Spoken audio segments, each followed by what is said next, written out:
السلام عليكم خوتي خواتاتي داخل المغرب وخارج المغرب.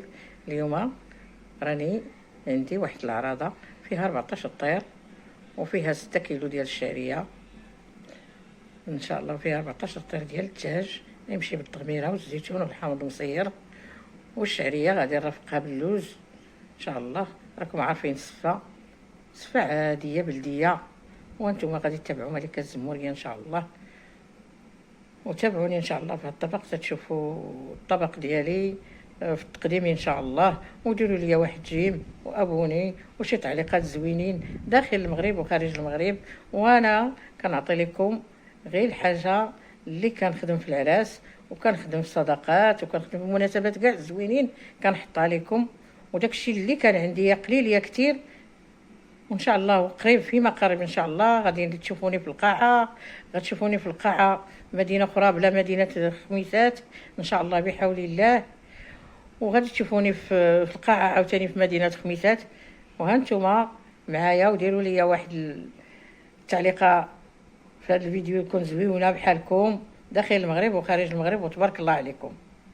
وانا غادي نوري لكم ان شاء الله،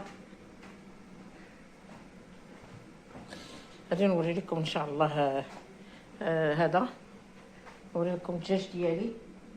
هذه هنايا عندي البصله، راه عندي البصله 5 كيلو ديال البصله، وعندي الزيت البلديه، عندي الحامض مصير، عندي هنايا السفه ها هي بديتها، هذه راه التفويره الاولى، مازال التفويره الثانيه انا غادي نوريها لكم، مازال لحقاش راه عندي كثير شويه. وهذا الدجاج ها هو كيطيب هانتوما، وتبارك الله عليكم.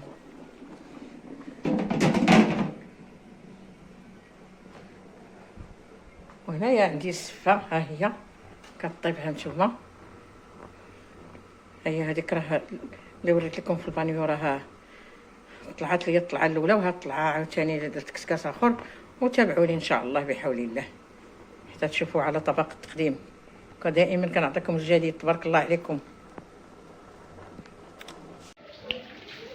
يلا دابا كتشوفوا انا دابا كنحط السفه ديالي، راه وريت لكم قبيلات، وانا كنحط السفه ديالي هي هذه هانتوما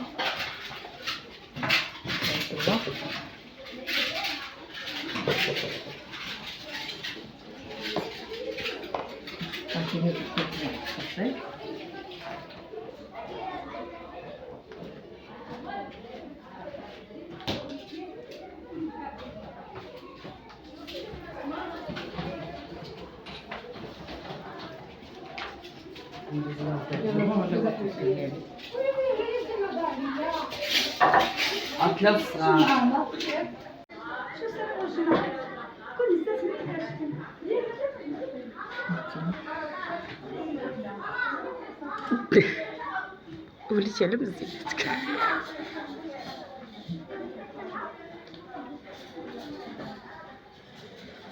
كنبغي نغسل بالك انا كتصوري راه جدي ياك